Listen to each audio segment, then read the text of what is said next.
Mumble, mumble, something, something. Hello, everybody, and welcome to another edition of Last Newsdesk on the Left. I am your host, Mac Paladin, and representing for the crew, we have Adam. Hello. Kevin's in the hizzy. Good evening. Adam, that remains to be seen. Well, And we've got Petty Fan. Mac, you still there? Yes. Word, my people. Golix is here. I am, and I see you're not a fan of rhubarb. Well, I'm definitely not a fan of RuPaul. But- You just Huh? I never think his mind. brain shut down. No, I was just making. I was making a joke about the fact that you said mumble mumble at the start instead of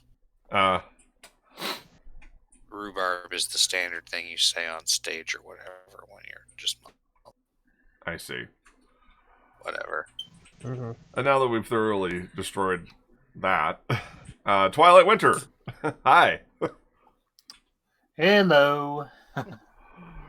Continuing over from our old show, we were apparently still professionally unprofessional.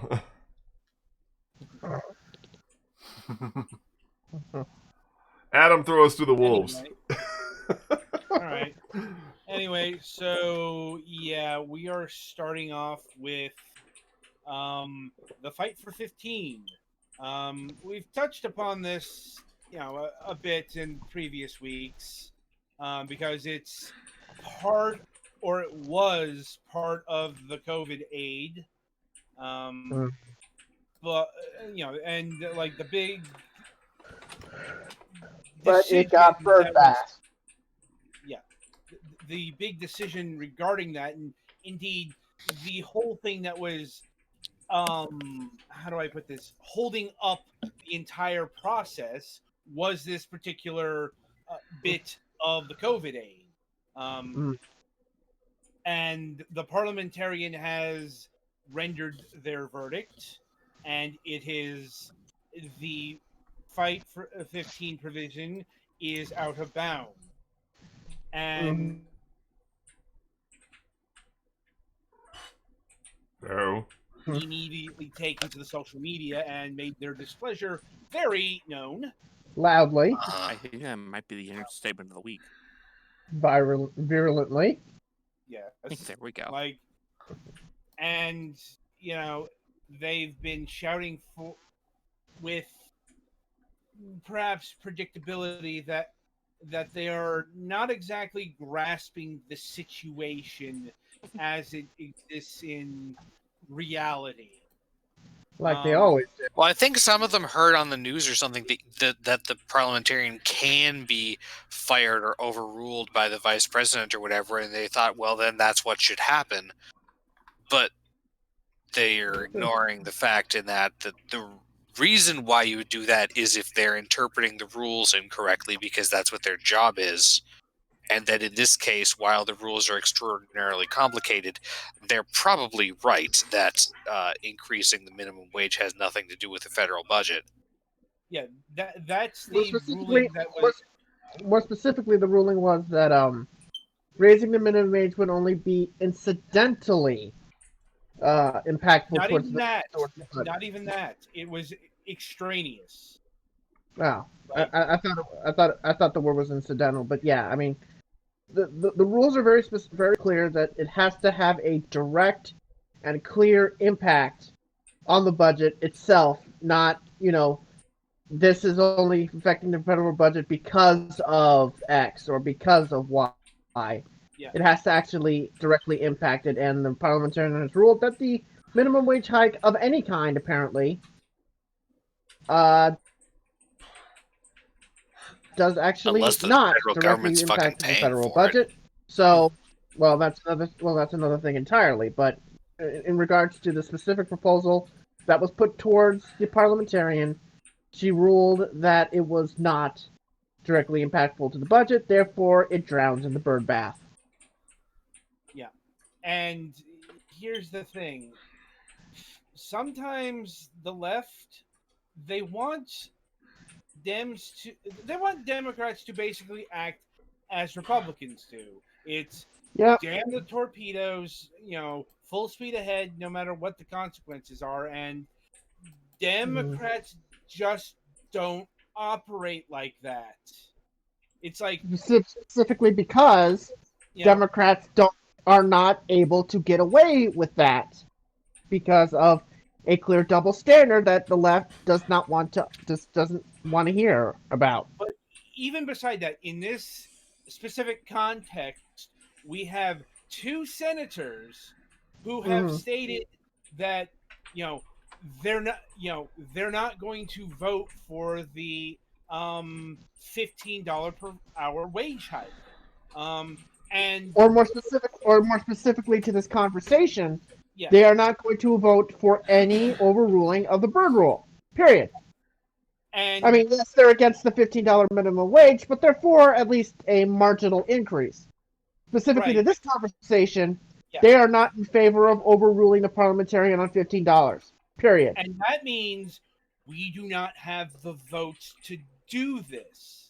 Right. Because it's like I'm sorry. It's just they're going like, Vice President Harris should overrule the parliamentarian. She could do that in 5 seconds, and it's like, yeah, but unfortunately, you do not have 50 Democratic votes. And it's like the Dems do not march in lockstep like Republicans do. Okay? No. No. I mean, it's unfortunate that's the case, but it's the case. Yeah, and it's like also unfortunate. Joe Manchin has considerable leverage right now because it's a 50-50 split with Harris being the tiebreaker vote. We have a majority in the most threadbare of terms.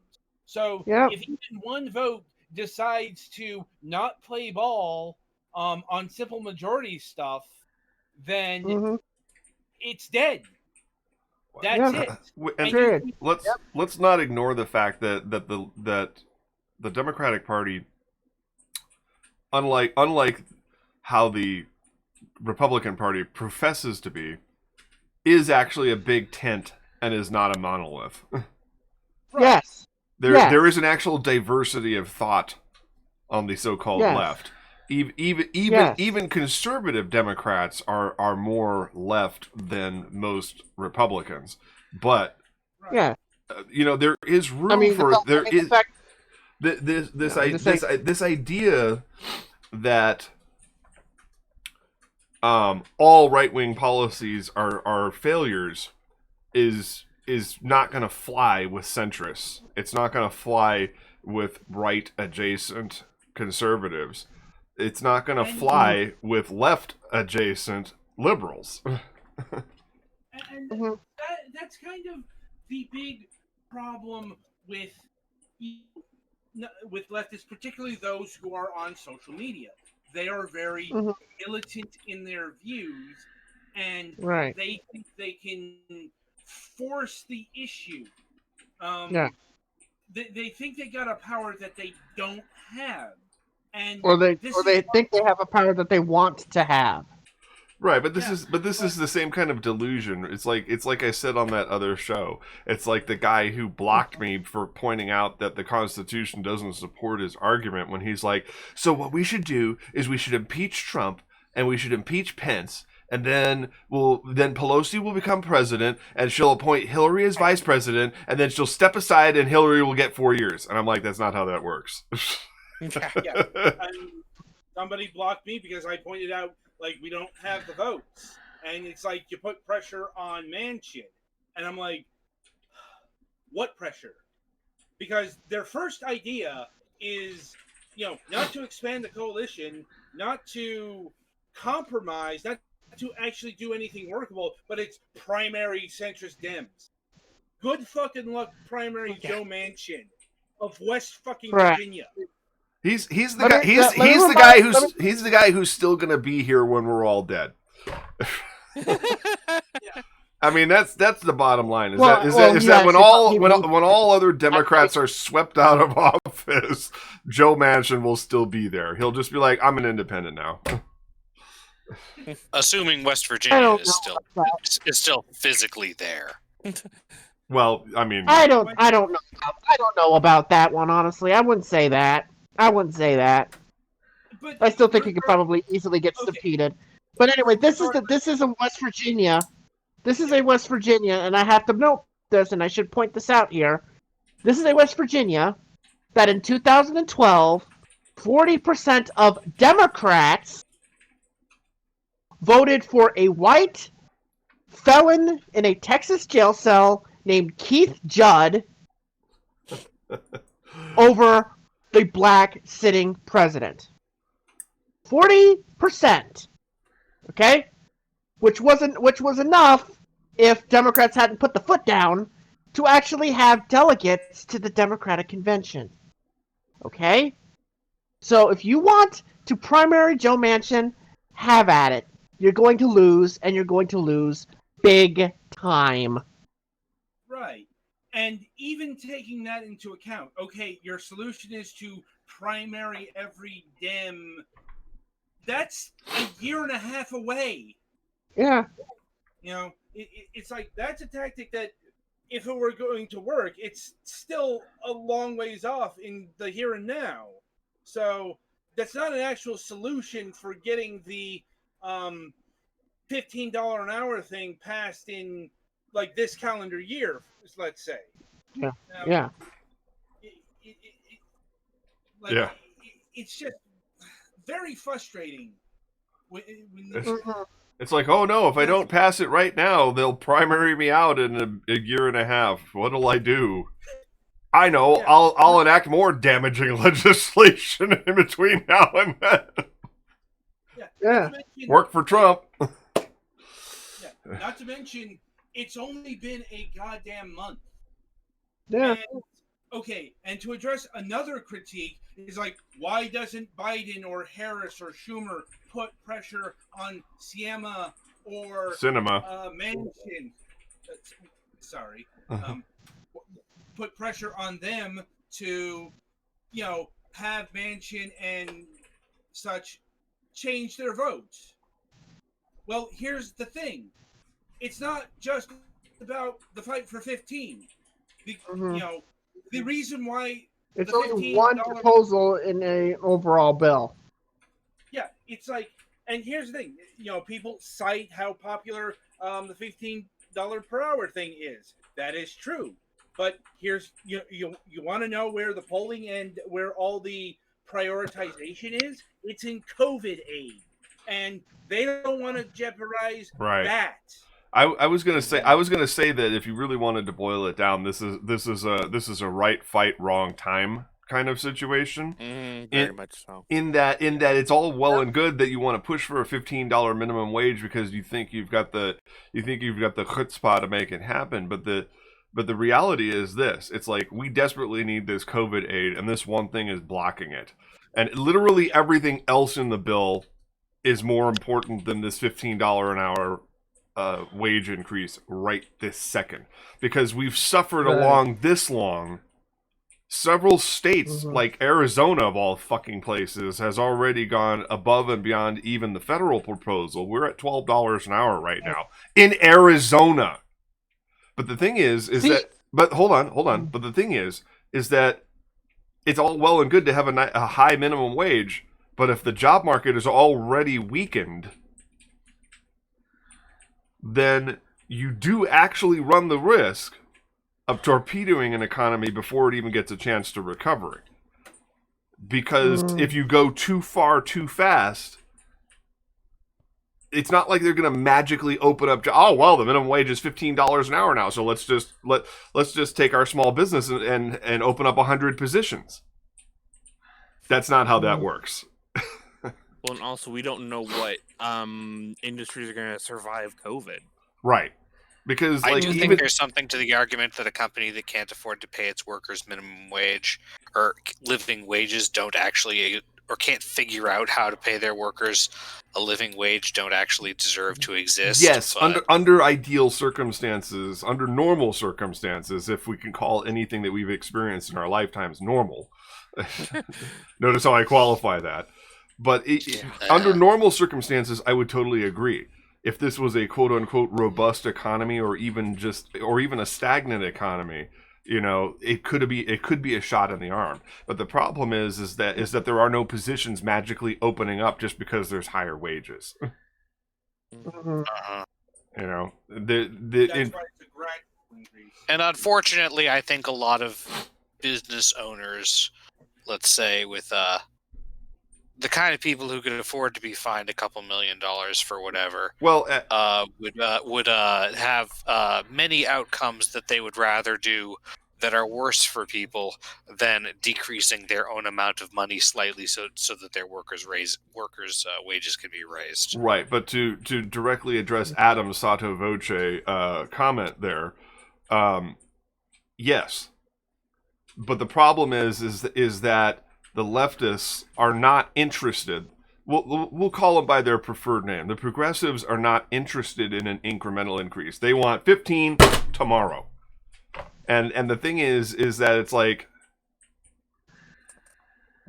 okay, great. So you've raised the minimum wage, and still nobody has jobs.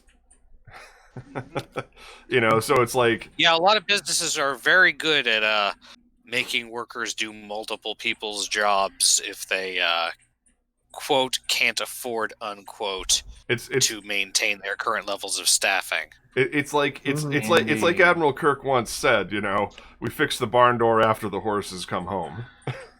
Mhm. But anyway, all that aside, nobody is saying that the fight for 15 is going to die.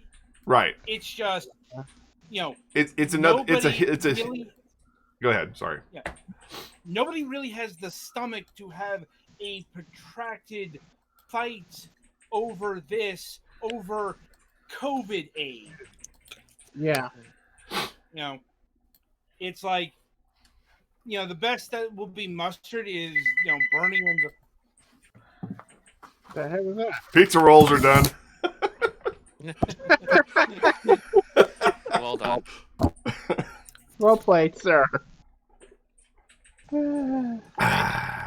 Anyway. we needed a little levity there. Yeah. Well, I mean, this is a fairly serious Topic. Yeah. Yes, absolutely. Yeah, it's just interesting to me because it's like yes, I know what economists have said, and I know that people like to throw around these dire prediction arguments, but it's like, look, this relief bill is not a nuclear football that you can toss around. No. When people have already been long suffering. I mean, the last time the last check we got was inadequate. The check before that was a protracted battle during a hostile administration, and then we had to wait 7 months, 8 months for more relief, and now we're going to push this back even further. Of course. Go ahead. Of course, that's well. the reason that the reason why the second check didn't come as fast enough is because of another hostile administration that we had to deal with. Well, it was Trump on the one hand and Mitch on the other. So, well, yeah, that's what I'm saying. But it's like now we're gonna push this back because what we want to do is we want to use the dubious reconciliation to do wish fulfillment for the far left. That was never legitimately on the table. No.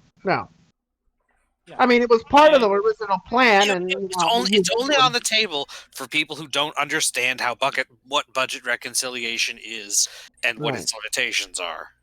Right, and the realities of the United States Senate.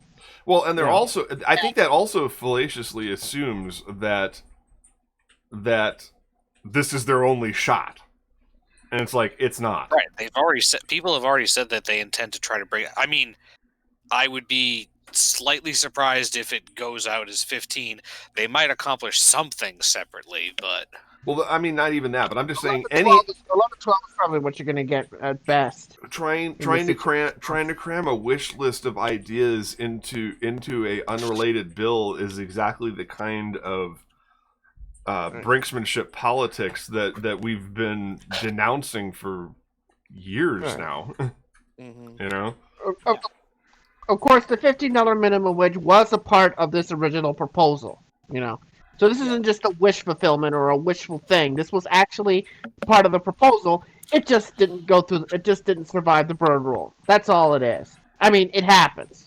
No, what I meant by that was using must pass legislation to jam in every Tom, Dick, and Harry's wish fulfillment. So when they originally drafted this bill, that's what I was calling wish fulfillment. Was they were like, okay, well, we got one shot at this, so we're gonna put everything in there. We're gonna change this, we're gonna update that, we're gonna reform police, we're gonna do all this, we're gonna do a crime bill, an infrastructure bill, minimum wage hike, and COVID relief, and bridges to Terabithia, all over this bill. I would push back on that bridge point because, this was a bridge. I'm assuming you're talking about the bridge from New York to Canada, right? I wasn't actually being. You weren't talking about when I said a bridge to Terabithia, I was hoping you would catch. It was an also fantasy object that definitely does not actually exist. Yes, I was making a literary reference to allude to the ridiculousness of everything they were trying to shove in. Yeah, you just said. I'm sorry, it's just that you said bridge, and I'm like, oh, he's not talking about this, is he? No. No, it's little known fact. Terabithia is actually in Canada. No. Get the fuck out of here! You're part of the problem.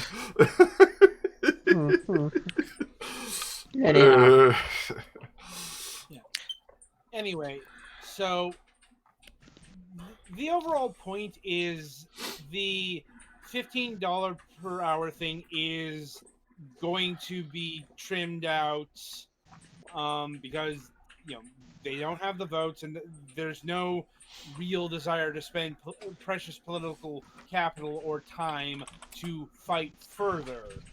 Right, because you do not want to spend another week talking about this because March 14th, the unemployment insurance benefits run out, and we do not want to put that on frozen again. Because it's not. And meanwhile, these are the same people who are like, "Where's my check? You promised immediately." Like once again, it's called federal bureaucracy. I know it's slow. Surprise. Well, it's also like if it were just the checks, we'd probably have them by now. We probably would have had them immediately. But COVID aid is much broader, much bigger, and it's not just the direct relief. It's UI. It's child tax credits. They did actually get money for states and localities in there, if I recall correctly. Yeah, although it does look like that the states are going to get money, but the localities and cities might have to take a cut in order to fund It's still better than everything being handled at the federal level instead of spreading the workload around a little. Right, and that cut is going to be going into a capital goods projects bank too. So and yes, this does unfortunately mean that Texas is going to get how to decide how to spend the money in Texas, but you can solve that by not being in Texas, which, speaking of which, is probably going to be advised soon. Had to get that last shot in there, didn't you? had to. Look, all I'm saying is it seems a little bit quick to be opening up 100%. Oh my god! I mean, even Ducey, who is a obvious plant from the Koch brothers, is not demanding that we reopen Arizona right away. But then again, he doesn't seem to be doing a whole hell of a lot these days. Ever since he was censured by the Republican Party, he seems to be still licking that wound. I mean, although to be quite frank, Texas is pretty much acting just like Florida has been since the beginning of this pandemic. So it's like, God, I hope Ron DeSantis actually runs for president, so that way we can tear him a new asshole on the public, on the national stage. Instead of him just being Florida man. Although I think that's what they should refer to him in the debates as. Mm-hmm. Have like be like Sanders and have like an infographic. Have a fucking tweet pasted on a piece of flex board. Yeah. Because that's the only way you're legally allowed to present tweets in Congress. But anyway. Yeah. So in regards to the timeline of COVID aid, voting is going to be delayed because Republicans what the Republicans are going to do is to first of all force the poor congressional clerks to read the bill in full, every single line, every single letter, every single period, you name it. Why? This will take 10 hours. Fuck you, that's why. Right. This will take 10 hours. Then after that's done, there's going to be what is called a votorama, where everybody and anybody and everybody can put up as many amendments as they want to. Republicans probably want to have that votorama go as long as humanly possible. That could go on for days on end. And probably go all the way to Sunday or Monday, depending on how long before the old men in the Republican Party start to get tired and want to go home. And have to change their diapers. Yes. That, yes. Yeah, yes. So you could say they're dependable. And then after all of that is done and the Senate passes, then the bill has to go over to the House. And the squad is going to have to make a decision. Do they want to blow up the bill for their own personal gain, or are they going to suck it up and stand tall? That's the choice that they have to make. Yeah. And they're going to, and they better choose to suck it up and stand tall, because if they don't, there's going to be hell upon them. Hell. Adam? I would like to think that they're savvy enough to understand that torpedoing the whole of COVID aid is going to be really, really bad for them. If they don't know, they're going to know very, very quickly. Because they are going to pick up, if worst comes to worst, if they come out and say, oh, we're going to stop it, we're not going to vote for this if it doesn't have, blah, blah, blah, blah, blah. That happens, they're going to get a nice little chat with the President of the United States, who is going to be yelling on the phone and telling them to sit down, shut up, and deal. Or else. I don't think they're going to like that. Well, I mean, Biden's been pretty willing to be chummy with the left. That could change in 5 minutes. Yep. Easily. He doesn't need these people. Especially given the COVID relief is top of the list here in terms of popularity and prioritization. Nobody has time to indulge in this anymore now that it's been ruled out of bounds.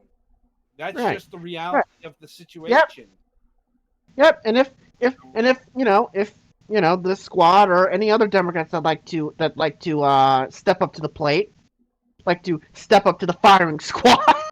Well, I mean, let's if anybody wants to do it, they're gonna have a good old time. I mean, let's make this easier. I mean, he doesn't even really have to yell at them. All he has to do is point out the fact that his entire vaccination rollout plan is tied to that. So it's like, by all means, torpedo the bill and be forever attached at the hip to anti-vaxxers.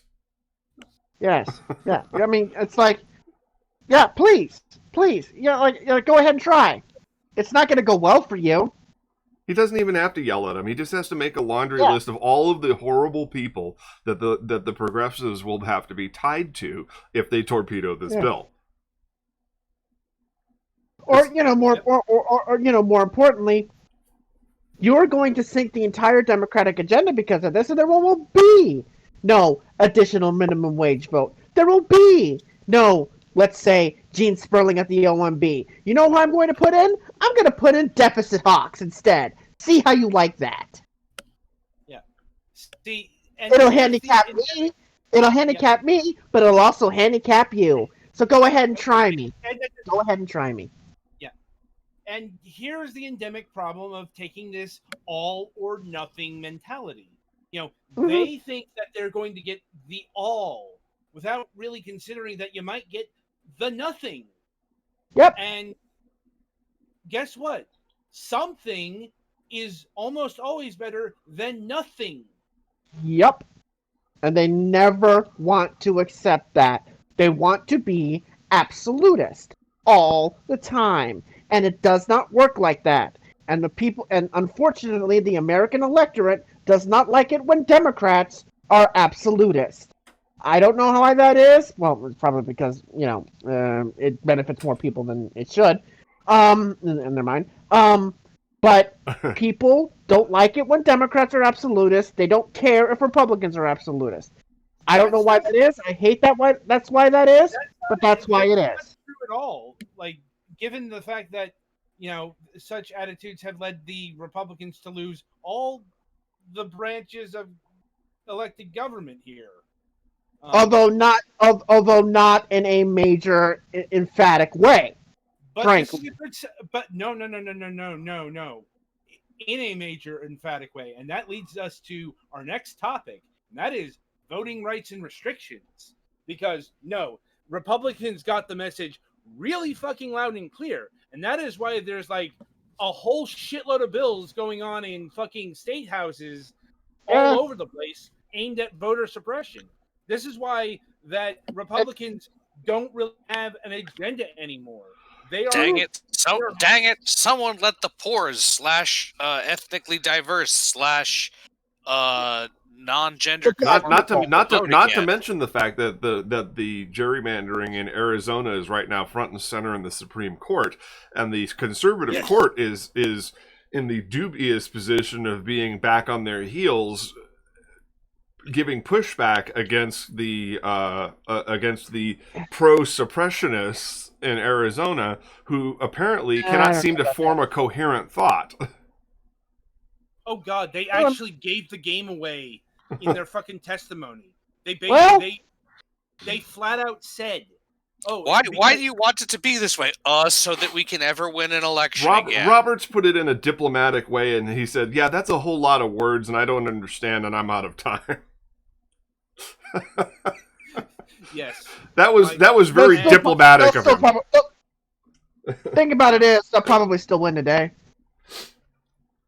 because this court has a history of supporting, destruction of voting rights. I mean, this is the court that punched Section 5 hole in the first place, and probably are looking to destroy Section 2, which will kill the VRA altogether. Right, and along that, you got your state, and they're proposing like this whole kitchen sink of restriction. That hole was punched when Scalia was still alive.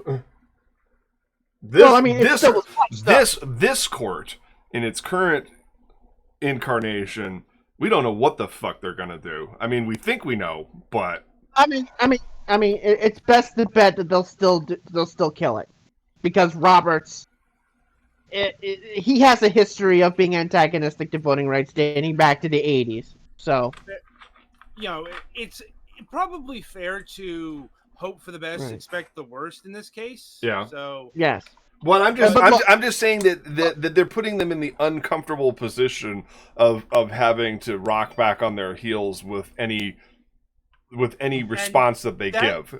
Is actually a legitimate problem. Because if anything else, we have seen that Roberts really do care about processes and doing things officially in the right way. That's what happened with like the census a few years back. Right. They couldn't actually add that question because, they didn't do the proper channel thing. It's like with the Roberts court, processes do count for things. And if they can't actually make a, convincing legal argument that is coherent, even nominal, then they may actually be torpedoed because they're just that fucking naked about it. Yeah, I mean, Robert, it's not about doing the right thing. It's about the fact that they can't form a coherent enough thought to follow procedure. right. Yeah. That may do them in. Yeah. Right, So right. we'll see what happens on that. It's just, The reason why these voter suppression laws are happening is because Republicans want to ensure that black people don't vote. Because if you take and it's Latin mostly black Hispanics people. and Asians Obviously. and everybody who's Well, not white. it's all of them too, but it's most specifically and very specifically black people. No, of course, it always is.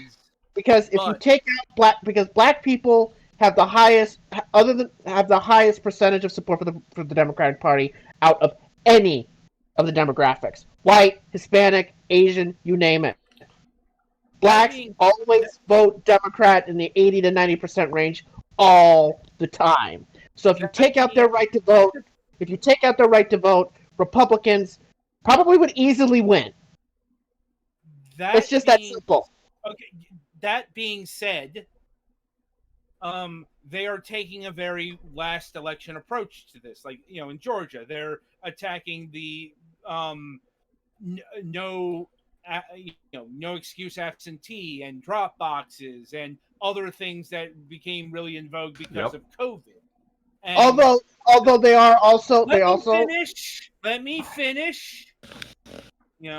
Easy. And the gamble here is those are going to continue to be in vogue in like 2022 when they're not necessarily going to be the case. More they're not just targeting that. Just let me finish, okay? Yeah, more concerning is like the eliminating of early voting day, cutting that in half. Because stuff like the drop boxes and the having like a voter ID to get an absentee ballot, that may not be a concern in fall of 2022 when, let's say, the pandemic is over. People can go back to voting, going to polling stations and voting the old-fashioned way. Let's say it's still important to have ways for people to vote if they, for example, are working 4 jobs. Well, and that's the other thing they were talking about. Like, that's what Sotomayor and Kagan were hammering about, was that they were going on about. They were actually talking about long-term effects beyond the pandemic, and they were talking about, well, what about the guy who lives 20 miles away from the nearest voting place, who doesn't have a car, who works 2 jobs, and your polling place is only open from 10 to 2. And that gets to my final point here. And it's that this particular gamble could very, very, very explode in the Republicans' faces, because guess what? Prior to 2020 election, you want to know who really favored mail-in voting? Republican. Yeah. In fact, specifically old people. Not just old people, but rural people. Yes. That too. Yeah. That became stark, especially with all the postal. Can you hold on? Wait! Whoa! Stop that! You literally cut me off 3 words into my sentence. Sorry. Wow. I don't even know what point I was going to make anymore. Please don't do that. Adam, why don't you go ahead and talk? I'm pissed off now. Okay. But yeah, it's like, I think you were going to make a point about rural voters? Yes. Yeah, it came into full stark when you were about to say something before. Full stark view, I think? It came into full stark view about when they started the whole postal suppression bullshit. Mm-hmm. And I'm sorry for snapping. I really am sorry for snapping, but that is unacceptable to just chop people off 3 words into a sentence and then talk louder over them. Right. I'm sorry, I didn't mean to do that. I understand. I was actually 3 words late to start before you, which I probably also shouldn't have done. It might have been a curse of the delay.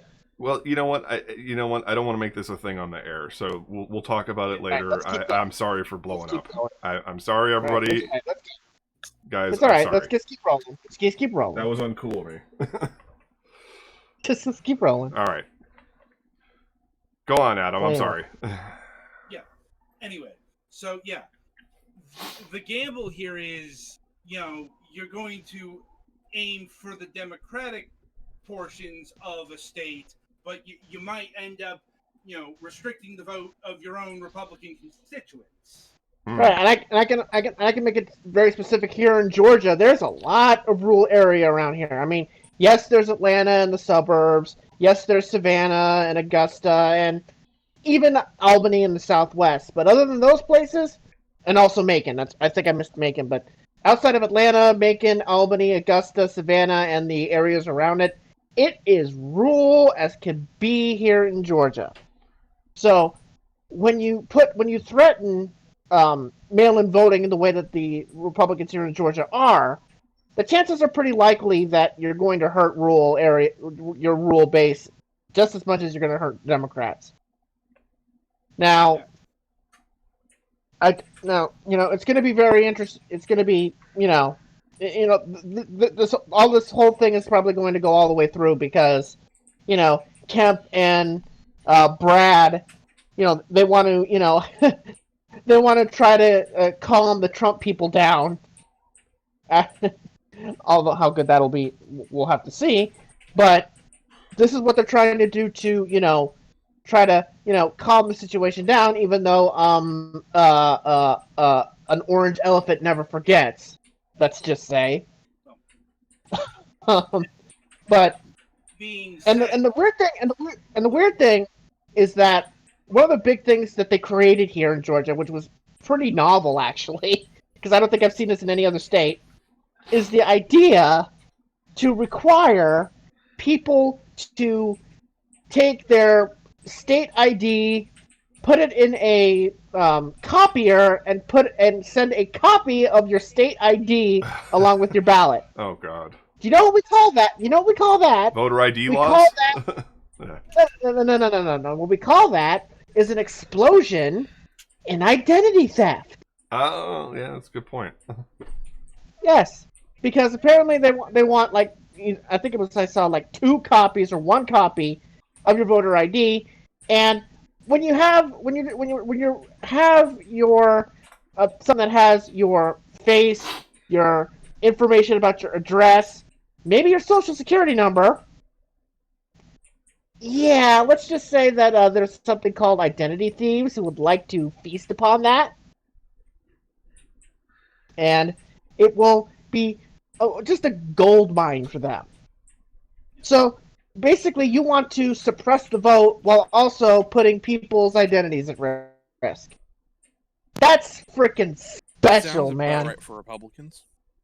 Yeah, it sounds about white. Ooh. It sounds about white. Yeah, that being said, even though all of these things are being proposed and probably will be passed, that doesn't mean they're going to be enacted second one when they get voted into law, because lawsuits will happen immediately. And this will Oh boy! The Oh, ain't even boy. dry yet, bro. Oh boy! You know for a fact Miss Abrams is ready to play. Okay. Oh, yeah.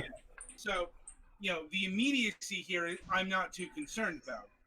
Right. That being said, this is running parallel to HR 1, which is basically the new Voting Rights Act. Let's say. Right. Which was by the way passed this evening.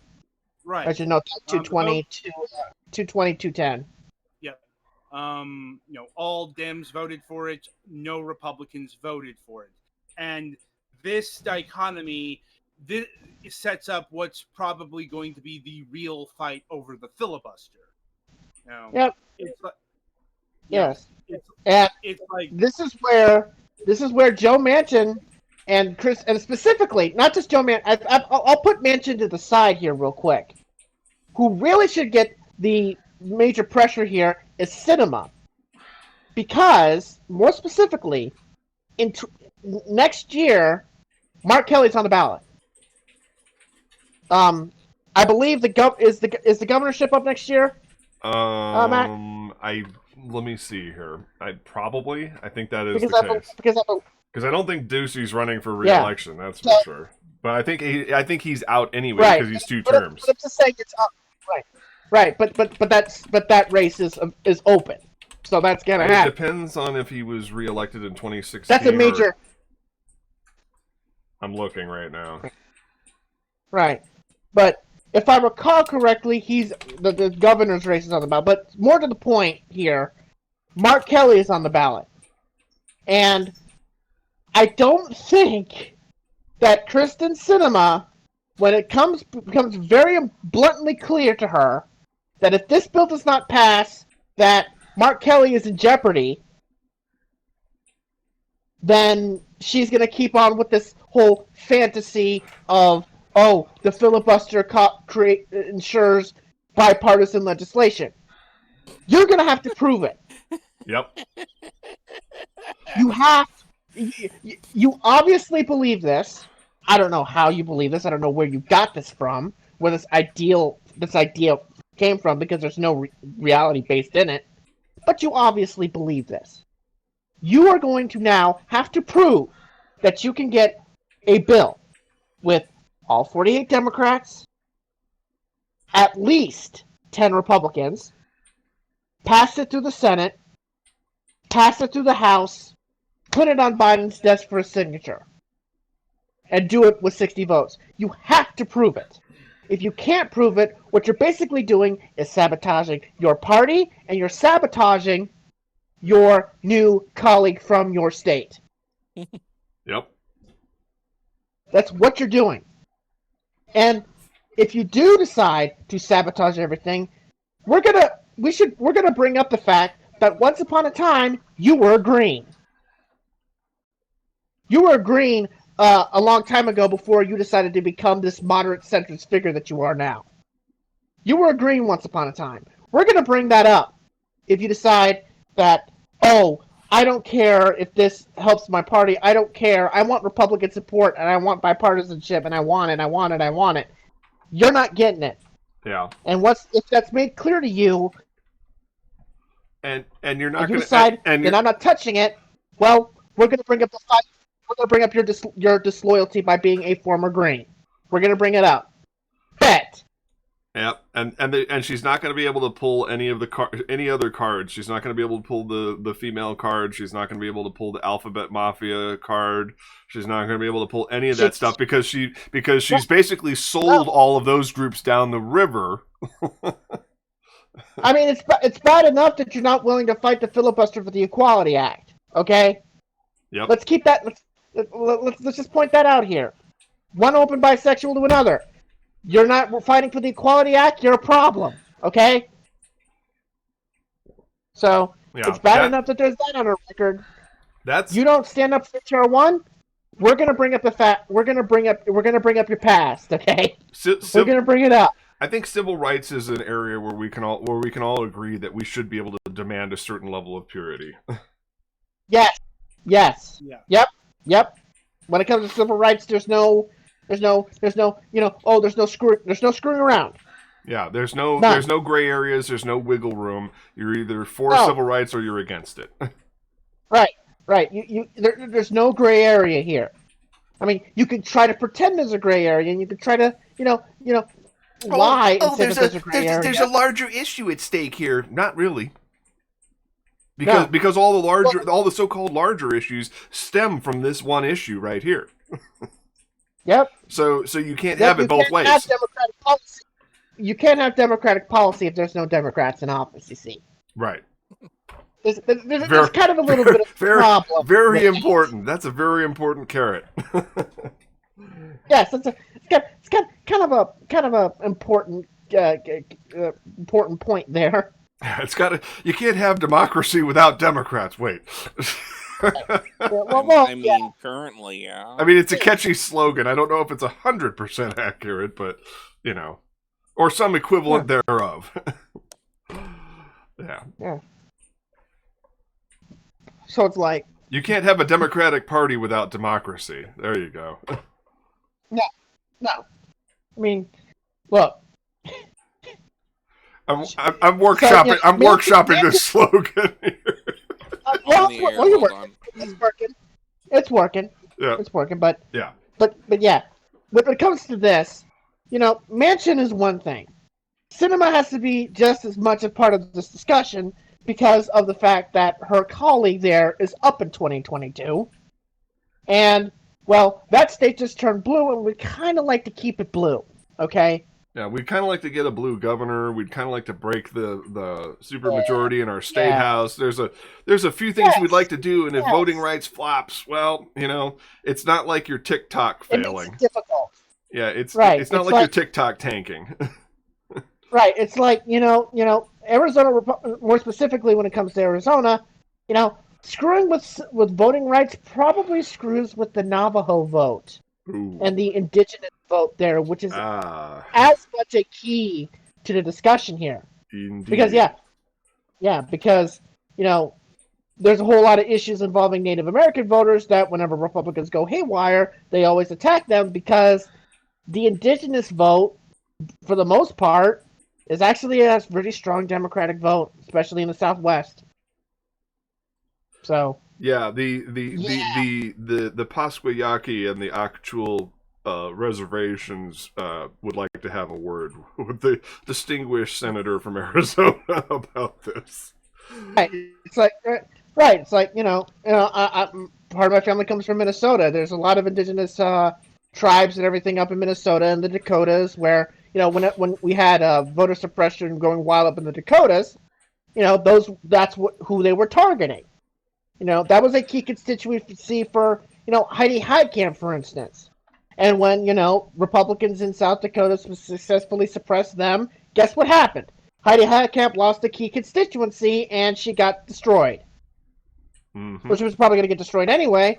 But you would like to have all of your key constituencies along with you at the very least. At least she didn't have one because South Dakota Democrats did or North Dakota Democrats, I forgot what state she's from, but a Dakota, the Republicans. A Dakota.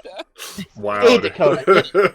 that's the third Dakota. You've got N Dakota and S Dakota and A Dakota. I mean, both Dakotas are acting the same damn way right now, so Well, they're still mad about losing that pipeline. Yeah. They're still mad about that key. That's why gas prices are $3 a gallon. It's like, no, that's not why gas prices are $3 a gallon. It's because people are out there violating the social distancing regulations by packing into bars at 2 a.m. in Arizona. What causes oil prices to rise is Texas getting into a deep freeze, stuff going down in the Middle East, OPEC, Saudi Arabia, the whole good old. Well, boys. I was saying from a simple economic standpoint, it's not only that, but it's also that people are driving again. It's like we had a year where people were cowering in their hovels. We had a year where people were cowering in their hovels, and now they're just mad and they're not going to take it anymore. It's COVID fatigue, ladies and gentlemen. Indeed. That has a lot to do with why people are acting so foolish. I mean, you understand why they're fatigued, but at the same time, it's like you're screwing things up for everybody else. It's like, I want to go out to the bar and run up the credit card because of the job that underpays me, and I can't actually afford drinks, but I want to get drunk to forget about the fact that my lot in life sucks. Wait. I want to go out to a nightclub and dance with people who are probably just as miserable as I am. Maybe I can hook up with somebody, Maybe we can get COVID together. Yes. Yes, perfect. I see no problem with this. Yeah, is that you or is that COVID?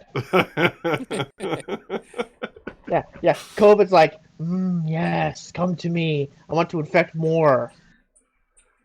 Let's make a new strain together. I forgot to check. I forgot to check if there was a new last week tonight. This week, yes. Or this week, yeah. There was.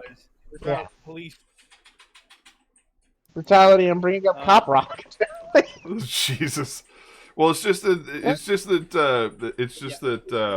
John Oliver's been using Jack McBrayer as the voice of all of the terrible things like coronavirus. Yeah. I thought that was kind of funny. Yeah, that's why. Anyway, that is why he's a better person. That's why he's a better person on HBO, and why Bill Maher should get off the air already. I just had to get that Bill in. Maher should, I just had to Bill get Maher that in. should get off the air. Yeah, Just you know, he's showing his old man card. He's showing his crappy Well, old man yes. card. Well, actually, more specifically, it's like I've actually been tweeting. It's like he's basically turning into, ironically, what the situation was when he first came to HBO after he got fired from ABC. It's like, Dennis Miller after 9/11 turned into what we know him as now. Right. Right around then. I was actually going And to you make had that somebody comparison. who had a superior show. Yeah. So he had a superior show at the time, so on and so forth. And now it's the exact same thing, but with Bill Maher as Dennis Miller and John Oliver as the Bill Maher in this case. Although John Oliver is much better and more superior and doesn't punch down like Bill Maher does. So That's always been the problem, is that people... 2006 Go ahead. Yeah, even in 2001, Bill Maher was a raging asshole. Yeah, punching down was part of his act. It's always been Yeah. part of it's always been part of his act. There's always been a smug superiority to the guy. I mean, he is the Prius of late night talk show hosts.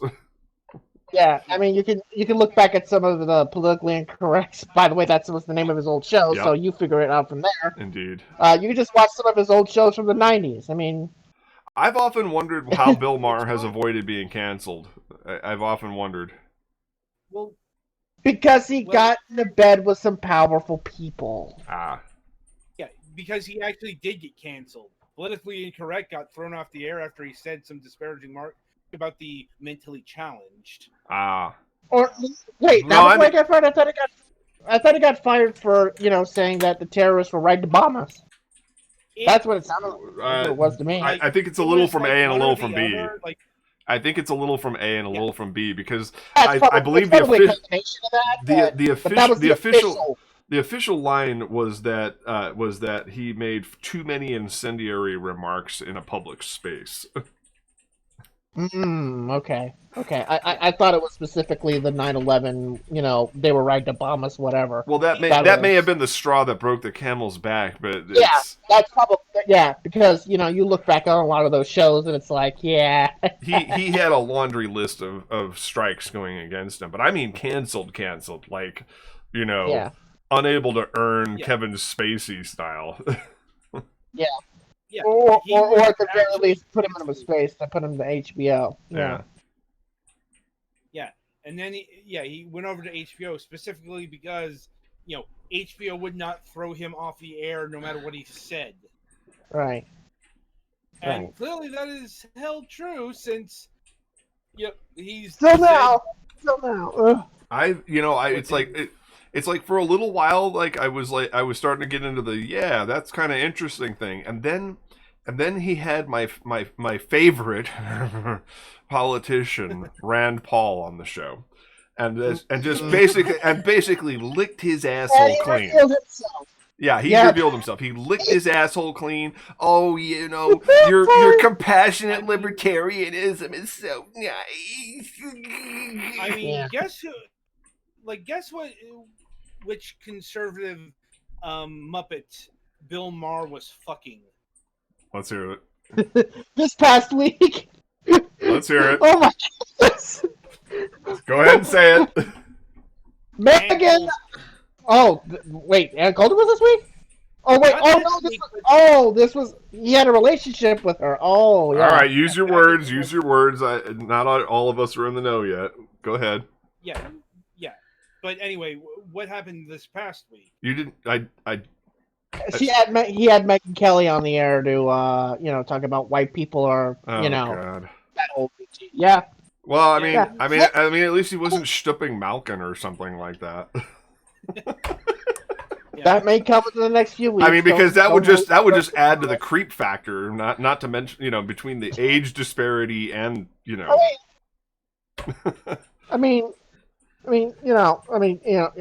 fact that Megyn Kelly is getting any major publicity whatsoever, considering the fact that she completely destroyed her contract. Yeah, no. like I got nobody kicked wants off The to View. touch Megyn Kelly, not just because of the contract, but because she crossed Trump once, and it makes you persona non grata on the right. Yeah, on the right you did that, and then on the left you said blackface was cool, and you blew up your entire contract because people in the newsroom are like, get this B word out of here. How it's like, how hard do you have to work to get kicked off The View? Don't answer that. Yeah, I mean, it's like not just The View. We're talking about a woman who was given a big, gigantic contract, an entire hour of morning network television.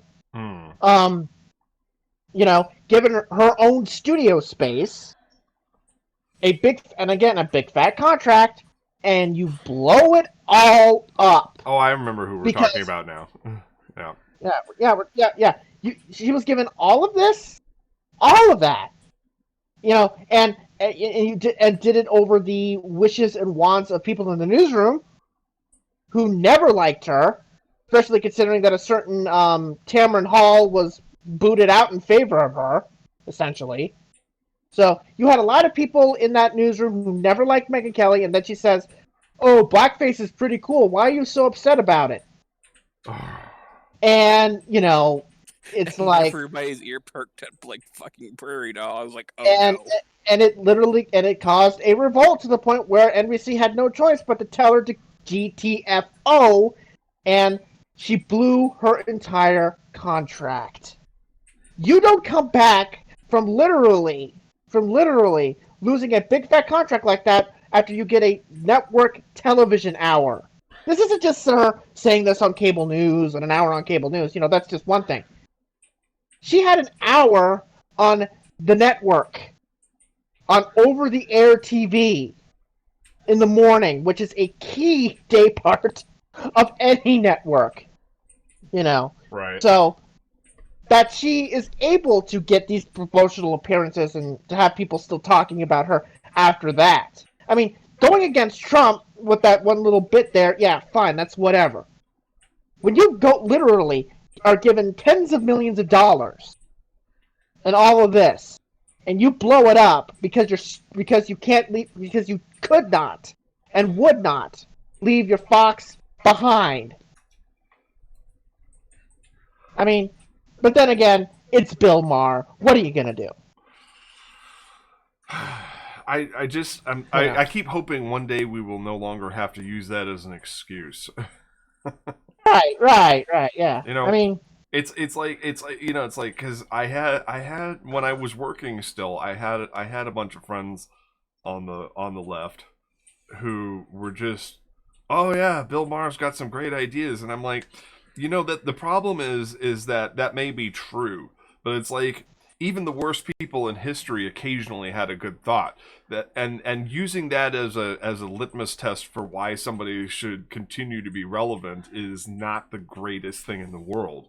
And that was me putting it delicately. I'm like, look, I can't truck with somebody who who is just going to be such a bootlicker like that, who's going to sit here and criticize the left and criticize the center and criticize the right, and yet he himself is just all over the place. He's just...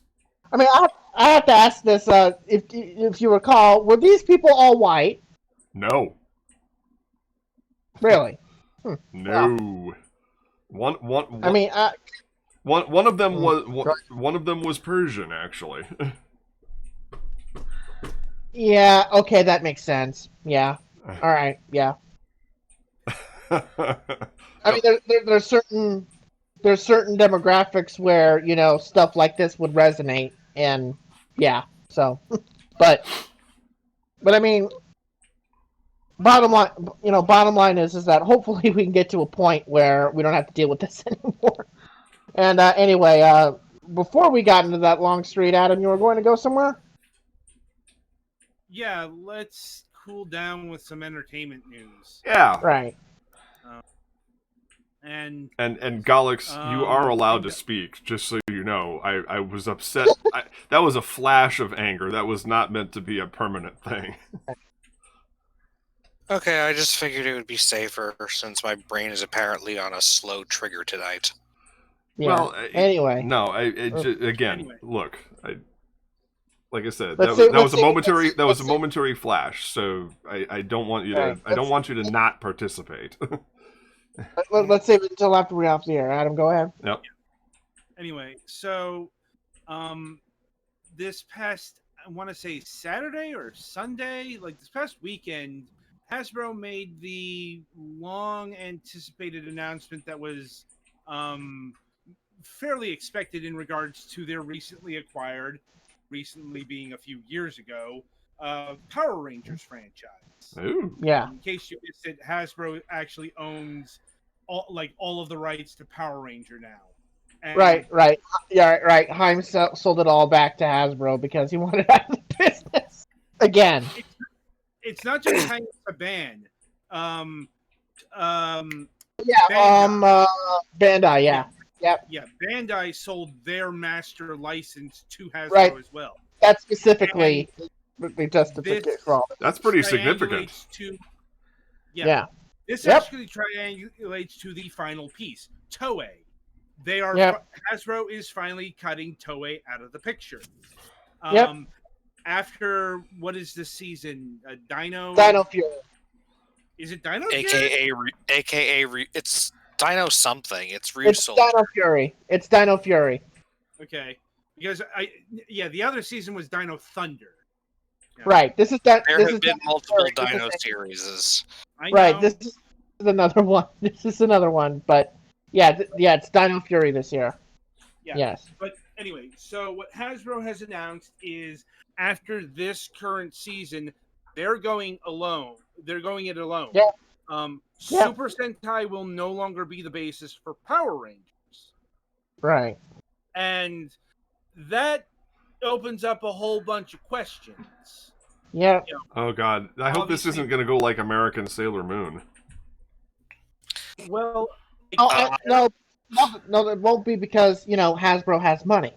Anything based on from what they've been going on is we're going to be getting a lot of stuff that's based on the original Power Rangers stuff, and probably less stuff on I would. anything between that and some of the most recent stuff. Yeah, I would just like to point out that Hasbro having money doesn't mean anything. This is the same company that kicked Sunbow to the curb and replaced them with Deke for G.I. Joe. Well, yeah. Well, yeah. But we're specifically I mean, here. have We're you dealing seen with late 80s, early 90s G.I. Joe? Yes. Trust me on that front. Got But to get when we're tough, talking- yo, Joe. But specifically here,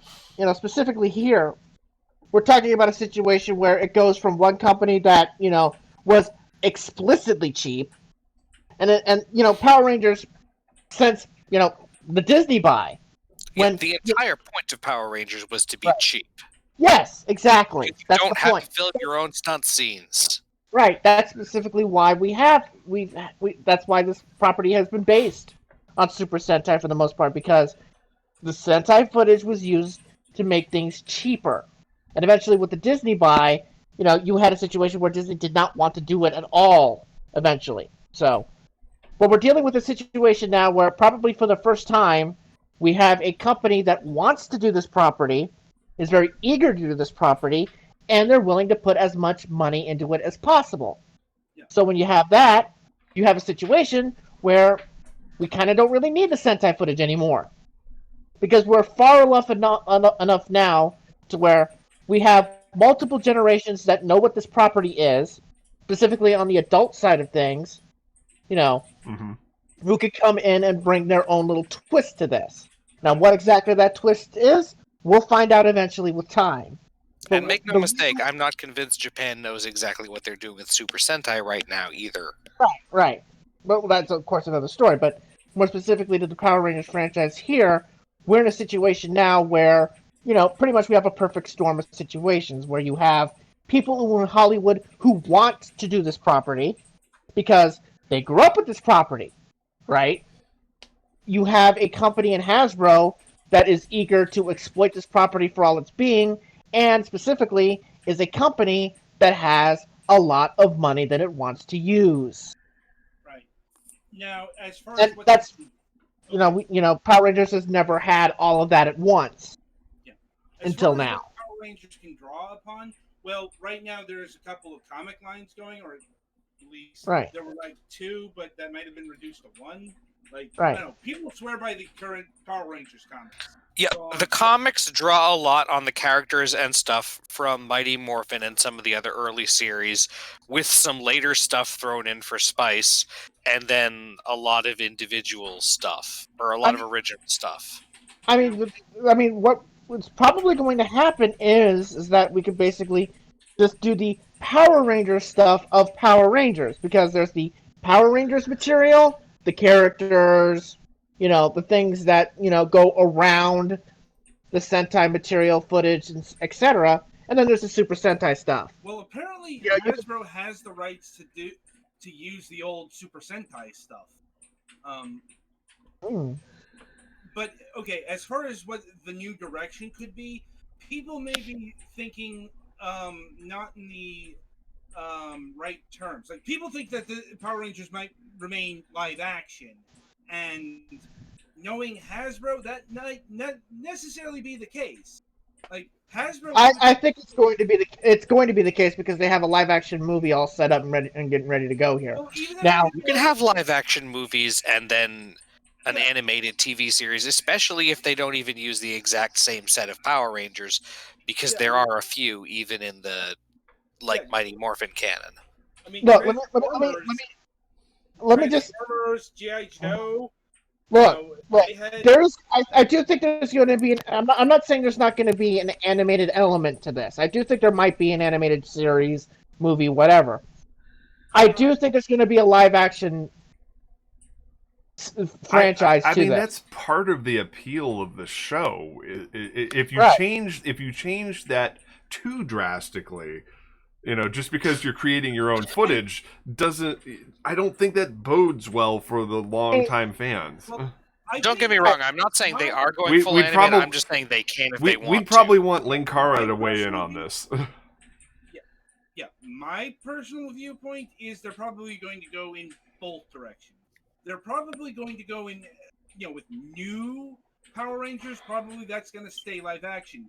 But if they want to draw on, if they want to make Mighty Morphin the G1 of Power Rangers, they're going to have to go animated, because, you know how old the original actors are? And some of them are dead. Right. Some of them are dead. And how many tattoos some of them have? Right. I mean, yeah. Look, I do think it would. I mean, if they did want to go, they could also do the reboot route if they wanted to. Frankly, they could also do that. I mean, it probably wouldn't be a popular move, but they could go the full reboot route. I'm so fatigued on prequels and reboots. Yeah, well, it's Hollywood. What you gonna do? Yeah. Indeed. It's Hollywood. Well, I have an answer to that, and that is that I make my own shit. Right. Well, of course, that's the way to go there. All right. That's the way to go. But when it comes to this, it really looks like that they're going to, start a whole new franchise here, and it's going to be very interesting to see what they do, because this is very much uncharted territory in every conceivable fashion. And it's also going to be an interesting question as to where this is going to air, because I don't know if the Nick deal also will include this. So it'll be very interesting to see what happens with that, because I do wonder if I can answer that one. It's probably going to be Netflix, because Hasbro is actually really close to Netflix. Although I don't know, considering that they pulled all that stuff off of Netflix. So yeah, but that may be a temporary licensing thing. Yeah, what happened was the old Saban contract. Oh, okay, yeah. So and Netflix and Hasbro managed to negotiate the 2 most recent Power Ranger series and the first season of the original Mighty Morphin. The rest of the stuff. Although I would suggest to you that Netflix probably wouldn't be the only player for it. Probably don't know, but that's just what is known about what happened to the Power Ranger stuff that Right. left Netflix. It was Right. But I do think, that if whenever this thing happens, it could could be a bidding war because of the fact that Well, keep in mind this was a contract with the previous player. Hasbro correct is a new player. Yeah. new player for this. More specifically, it's not Hasbro, it's E1 that they're going to put this under, from what it looks like to me. Right. And E1 is everywhere. It's like one of the few companies that are literally, there's at least one show on every single network and outlet. So, if E1's involved, if only because it'll be anywhere. But Disney is on Disney Plus. Yeah. So But anyway. Mac, speaking of stuff that you make, I think you have to plug that. Indeed. First big change. Well, first of all, wanted to give a shout out to Golix for helping me with MS Saga, because that was a mild hit for our first show. Even though we had technical problems with it, Golix stayed on point and was able to continue talking about the history of Gundam, and we had a little tech support show for how to fix a broken emulator for the first half hour of it. Yeah, it only took like a total an hour after the scheduled start time before we got to actual gameplay. Yeah, and then we had a pretty swift progression through the gameplay with a lot of hilarious commentary. So I highly recommend everybody check the VOD on that one, because I actually have watched it twice, and I'm normally not that entertained by my own commentary. I know this may come as a shock to everyone, but I don't like listening to myself. So it was actually quite tolerable. But yeah, we were on point. We stuck with the plot points. Golix was great with the research, and knowledge of Gundam. I guess it wasn't just two series. According to the back of the box, it was Mobile Suit Gundam, G Gundam, Gundam Wing, and Zeta. Yeah, Zeta. I said it's Universal Century, and then which rounds the original and Zeta. And then G Gundam and Wing, although we haven't actually seen anything from G or Wing yet. I'm sure that'll probably be more advanced. We haven't seen any actual Gundams yet either, so... Yeah, that's later on. Yeah. So go ahead. And with UC, it's near UC and far UC. Like, far UC is where Victory Gundam lies. Yeah, F91 and Victory, there's a 30-year gap and then another 30-year gap, and also there's a kind of a thematic gap at the same time. I'm just always happy when we could make snarky commentary about allusions to the squick factor of Turn A Gundam, which happened on 3 separate occasions throughout the stream. And don't get me wrong, it's a good series overall. There's just some weird stuff in there. Yeah, I think that's the universal consensus. And so that's that. And so we're going to be continuing that on Sunday. This time, hopefully on time. I'm going to knock on the proverbial wood here. There will be one major change up in the schedule, and that is that Friday we did start playing Overwatch on Saturdays. Friday and Saturday has consistently been bad for several weeks now. It's been a 1.1 to 1.5 stream, and I'm not happy about that because I don't understand what changed, because I was getting like anywhere from 4 to 9 on Blade and Soul, and I'm not forsaking the game by any stretch of the imagination because I'm invested in the story, but it's like I'm setting it aside for a brief bit because maybe people are getting fatigued with it. I'm not sure. And I may actually go back to separately streaming on YouTube, because that was actually bolstering our numbers over there.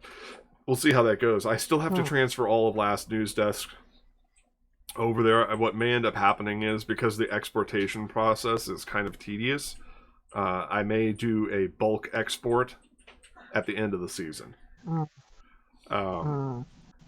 I've also been exporting videos that get content IDs on them to see if I could challenge them at YouTube. I challenged one recently here on Twitch, and I just don't like filling out that legal affidavit because it feels weird. Like what's going to happen if they deny it? It's like, well, in reality, they just say, well, your challenge failed. But it's like, why would you even put that there? Like, I'm going to get sued just for saying, hey, I think I might be okay with this. You know, check my work, teacher. You know, and it's like, so I don't know. That feels a little extraneous, but you know, it is what it is. You know, every place that you can possibly stream is terrible. They're just all terrible in slightly different ways. So, you know, that's like when people ask me whether I like Uber or Lyft more. It's like, I decline to answer that on advice of my attorney.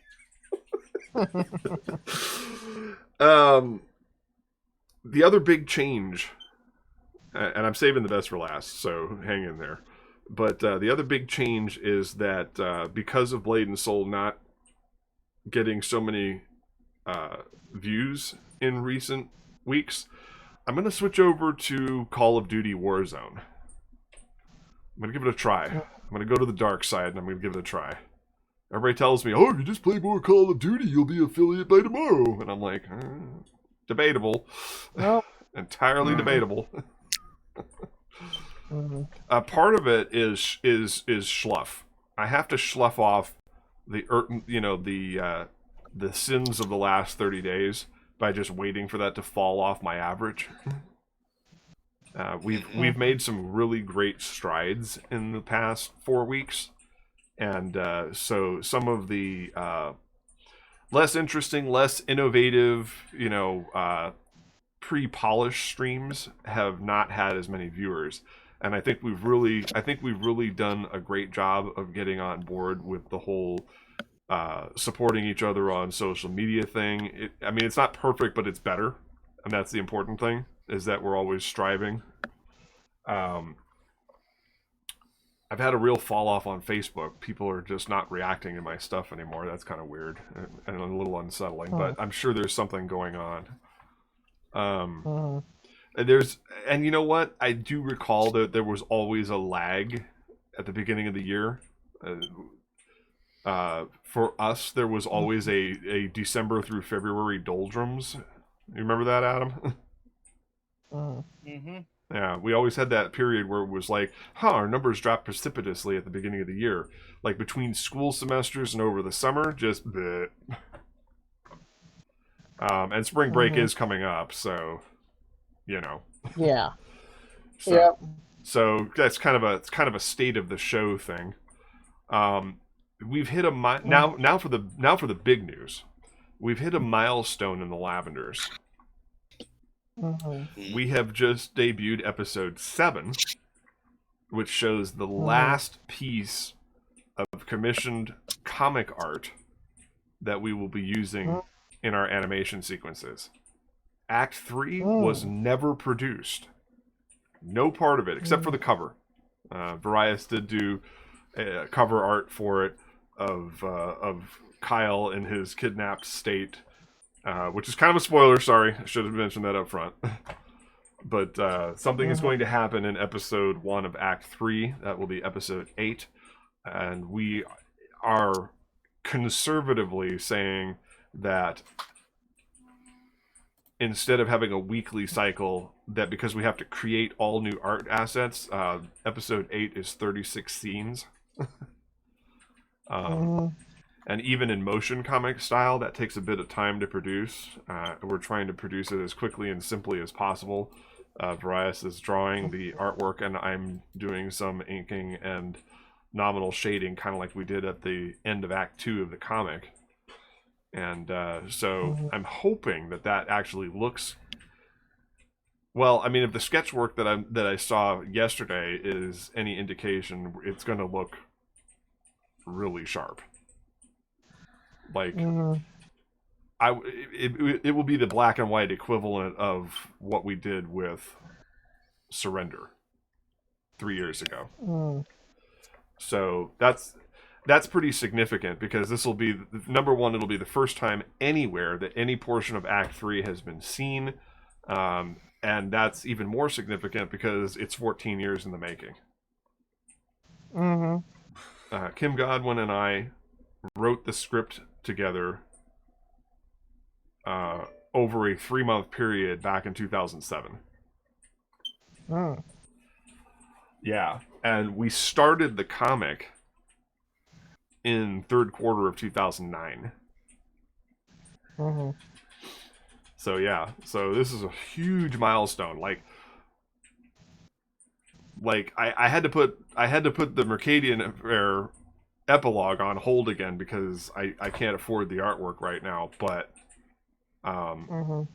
like completing that and ending this story arc as an animated motion comic are gonna be like two of the studio's biggest milestones. And we're and I can say with absolute certainty that the Lavenders is going to be the first. Mm-hmm. Yeah, so we're extremely happy about that. And of course, as always, we're still working out the logistics of the return of Moonhawk Studios Presents. Mm-hmm. Because I think it would benefit us to have a pure entertainment and conversation podcast that is not loaded with acrimony. Right. Even though people like it. Nature. Right. Well, Yeah. I mean, there was always political intrigue in MSP. Right. You know, back in Right. the day. I'm sure you've. Yeah, I'm and that's sure. why Go ahead. Sorry. it's like that's why we wanted to do this show. Right.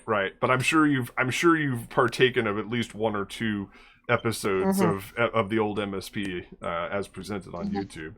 The restoration of the archive of that, it's not a top priority. I'm going to be brutally honest about that. So if any decisions about MSPR is hinging on us restoring the archive, that is a time-consuming process that will have to occur when we can hire another person to help us sort. Right.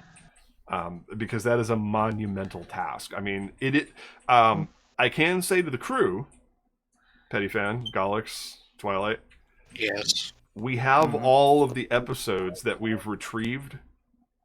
I mean, I had to dig through like 9 hard drives to find what I had from the Ustream and Livestream days. But every episode that we recovered is in the Dropbox. If you want to help us with that, we have an After Effects template. And we have, or I can show you what it needs to look like for uniformity.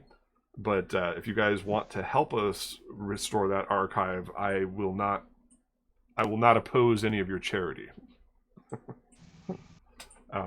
If you'd like to see those episodes that you've all participated in restored to their former glory, at least as much as possible, then basically what I'm saying is I am humbly asking, with hat in hand on the air, for assistance with that, because I think it will benefit us all to have that archive restored, and I think it'll also give us all peace of mind that we've restored a major part of our history together. So there you go, raw emotional moment on the air that I've now ruined by lampshading it.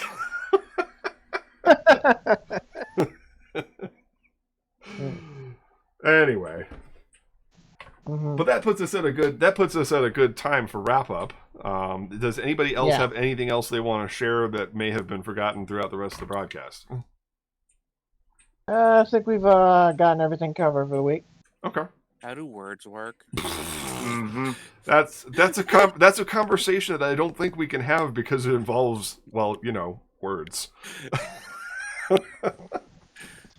Anyhow. All right. Well, that's Last News Desk on the left for this week. I am your host, Mac Paladin, on behalf of the crew at Last News Desk. I thank you for watching and stay safe out there, kids.